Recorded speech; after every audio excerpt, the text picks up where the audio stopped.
It was with great joy that I learned of the initiative undertaken for the Lassithi Plateau by the Governor of Crete, Stavros Arnautaitis, a former colleague and a good friend. The Lassithi Plateau is a place that really stands apart in the Mediterranean landscape, but it has not yet realized the potential its mayor and my good friend Yorgos Miliaras works passionately towards achieving. I am convinced that cooperating with the OECD was an excellent move to obtain a comprehensive proposal for the development of the region. I will admit that I would have loved to be with you today, but unfortunately we have a very important discussion scheduled at the same time in the Internal Market and Consumer Protection Committee about our visit to Greece in August. I wanted to be with you not just to talk about the future, but also to be able to sample life in Lassithi and taste its unique products. Let's begin with breakfast, for instance, where we would have the special yogurt made by the Agricultural Cooperative Union, alongside the region's aromatic apple juices.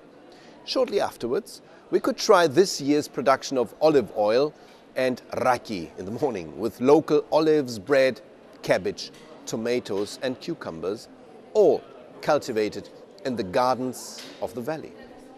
In the afternoon, we could enjoy the most delicious fried potatoes produced in Greece and the fresh beans of the plateau. I guarantee that if you take the same vegetables and cultivate them elsewhere, they will not taste the same.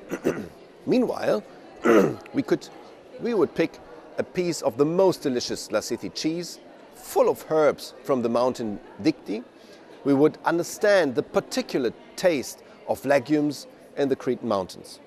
You will not find such flavorful lentils elsewhere, I assure you. These are all completely organic products.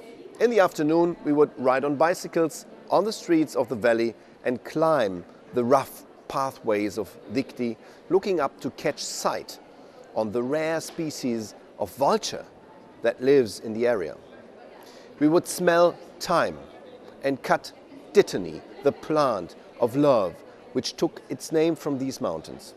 And late in the evening, we would walk down the valley to drink hot diktamo with the thyme honey which Amalthea, the nurse of Zeus, mixed with her milk and gave to the newborn Zeus, just a bit beyond where you are now in the cave of Psychro.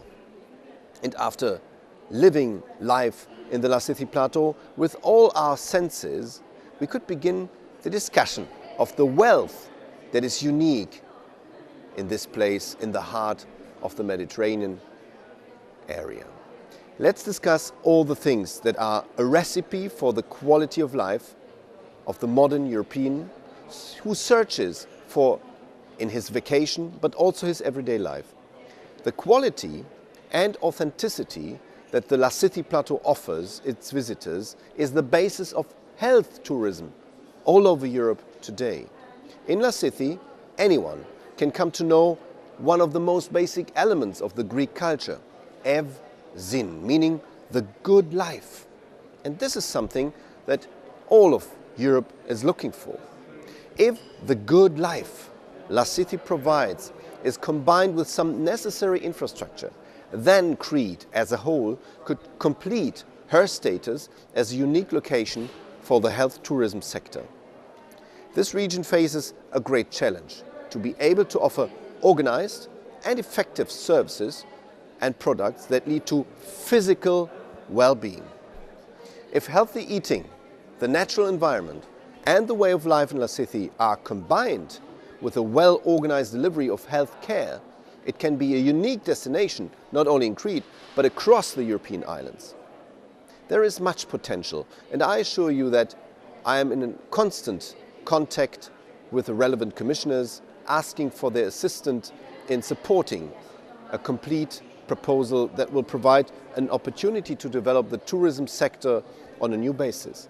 I wish you every success in your work, and I'm confident that through this initiative, the way will be paved for the Lassithi Plateau to reaffirm itself.